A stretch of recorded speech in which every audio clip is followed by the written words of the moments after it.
Good evening. How are you? Well, we're in between rainstorms, so I don't know how much time I have here, but there are a couple of things I wanted to comment on. First of all, you should know the weather is 77 degrees, according to Thomas Jefferson, and the humidity is 81, so that gives you some idea how close to rain we can be. And the wind is a pleasant 2.2 miles an hour, which I don't feel at all. So, what happened today on the Hill? On the Hill, we had RFK, dumb as a post, Jr., the head of HHS, being asked to explain himself. But in response, he said he didn't even know how many people died from COVID. Isn't that something? More than 1 million. He didn't have any idea what the statistics were like in terms of who was saved and who was not. He couldn't tell us who he consults with when he makes his policy decisions. And those who are normally the people that are consulted by the head of HHS are not consulted by this guy. The criticism by the Democrats is along the lines of saying, how could he be saying this when Trump was so good on COVID-19? No, he wasn't. What planet are they from? I think to make an argument, some clumsily say that, not remembering what it was like. First of all, we have the taped conversation of Trump with a reporter from the Washington Post who's well regarded, and that's Bob Woodward. And in that tape, he said, this COVID-19, this is really serious stuff. This is a real problem. When he wasn't doing anything about it, and he admitted he wasn't doing anything about it, and maybe he should do something about it. So he got on his cases so bad, he then did something about it. But there were problems with the delivery of doses. It was illogically, logistically implemented. There were people who would have been saved had the program been run as advertised, but it wasn't. I think the thought was that some were saved, of course, because the vaccine worked, but more than twice as many, because of the flaws in the system, did not have such a success route. And you do get the feeling that these two agree more than they disagree. They seem to agree, we don't want you to take vaccines. He appointed the guy. He hasn't criticized the guy.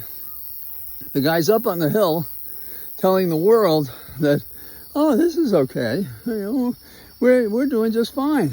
And I think that there's this kind of newspeak, yes, a phrase from the book 1984. There's this kind of newspeak in which if I say something favorable about a program, however miserable it is, I'll fool enough people to think that what I'm talking about is true, and they won't be upset about it. But we're coming to a time where people are going to get diseases, and the kids who are suffering in advance the ability to get vaccines is going to compromise them when COVID-19 or other diseases hit. So this is something we can't ignore, but they are. And when I say they are, I'm talking about Trump and his goons, and especially his handpicked nutso, RFK Jr.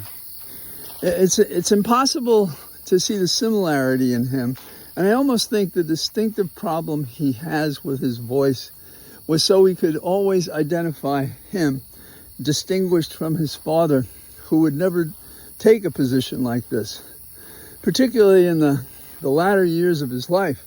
He was never more empathetic. He was never more prepared to risk in the face of protests for him insisting on peace in the Middle East and for demanding truth in the Vietnam War and commanding an enormous movement across America that brought him to the edge of victory in a presidential contest in 1968. Those two people can't exist in the same room. It's hard to believe they're genetically related in any way. And yet this is what we're dealing with. It's one of these bad jokes that's real, that hurts us all.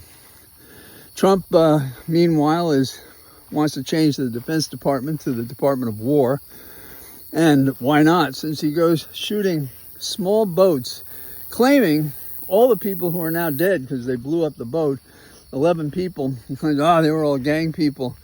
And he says, you can see the drugs on the boat. That's not how you test drugs. I'm a former federal drug prosecutor. And, that's not how you make a case. And why they couldn't stop this small boat, overwhelm them, line them up, take pictures, debrief them, and seize drugs if they were there. Which makes me think there weren't any.